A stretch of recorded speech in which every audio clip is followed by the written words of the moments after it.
অনেক সময় অনেক কিছু চেয়েও পাওয়া যায় না, আবার কিছু কিছু সময় কিছু না চাইতে অনেক কিছু পাওয়া যায়।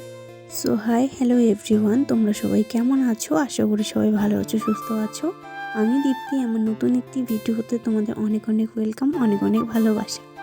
তো চলো আজকের ভিডিওটা আমি এখান থেকে শুরু করছি। তোমরা ভিডিও শুরুতে আমি এই কথাটা কেন বললাম জানো তো? এই যে কিছু কিছু সময় আমি যখন ভিডিও করব তখন আমার বরকে বলি আমাকে একটু ভিডিও ক্যামেরাটা একটু ধরে দাও, ফোনটা একটু ধরে দাও।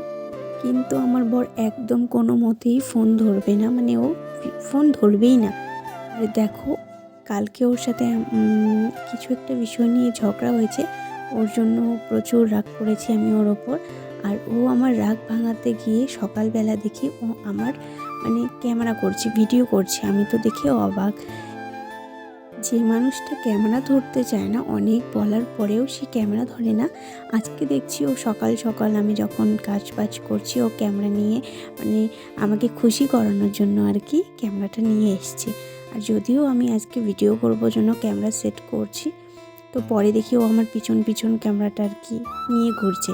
তো যাই হোক, বললাম না, কিছু কিছু সময় অনেক কিছু আমরা চাই কিন্তু পাই না। আর আমার কিছু সময় অনেক না চাইতে অনেক কিছু পেয়ে যাই। আজকে আমার ভিডিও করে দিয়েছে জন্য, ফোন ধরে দিয়েছে জন্য, ওর জন্য বেশিক্ষণ আর রাগ করে থাকতে পারলাম না। নয়তো আমি আগের থেকে ভেবেই নিয়েছি যে আজকে ওর সাথে আমি কথা বলবোই না। তো আমি এখন সিঁদুর পরে নিচ্ছি। আমি সকালবেলা উঠে একদম বেডরুমটাকে ক্লিন করে সমস্ত কিছু গুছিয়ে তারপরে আমি বাসি কাজকর্ম সেরে ফেলেছি আর কি, ঝাড় দিয়ে নিয়েছি। তারপরে আমি ঝাড় দেওয়ার সঙ্গে সঙ্গে আমি স্নান করে নিয়েছি। স্নান আমার কমপ্লিট হয়ে গেছে। এবার আমি দিতে যাব পুজো। আর আমার সকাল সকাল পুজো দিতেই না ভালো লাগে।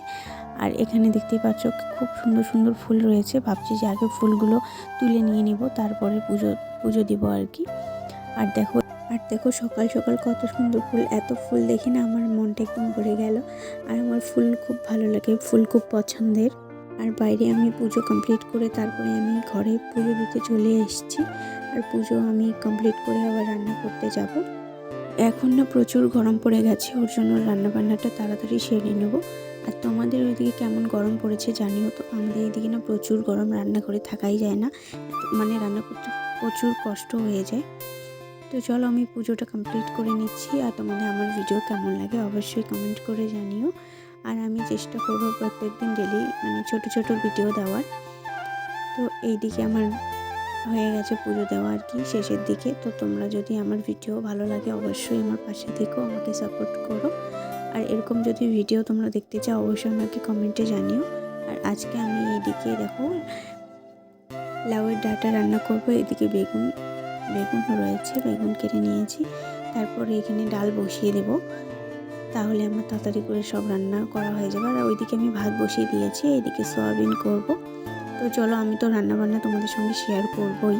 তো এইদিকে সয়াবিনগুলো ভিজিয়ে রেখেছি, তার মধ্যে আমার রান্নাবান্না কমপ্লিট হয়ে গেছে। এইভাবে যদি চটপট রান্নাবান্না হয়ে যেত কি ভালো হতো, তাই না? তো চলো এইদিকে আমি কী রান্না করছি। এইদিকে আলু দিয়ে সয়াবিন করেছি, ডাল করেছি। আর ওইদিকে তোমরা বেগুন ভাজা করেছি। আর হচ্ছে এই যে আলু আর ওই যে লাউ ডাঁটা দিয়ে একটা সবজি করেছি। তো আজকে এই পর্যন্ত ভিডিও।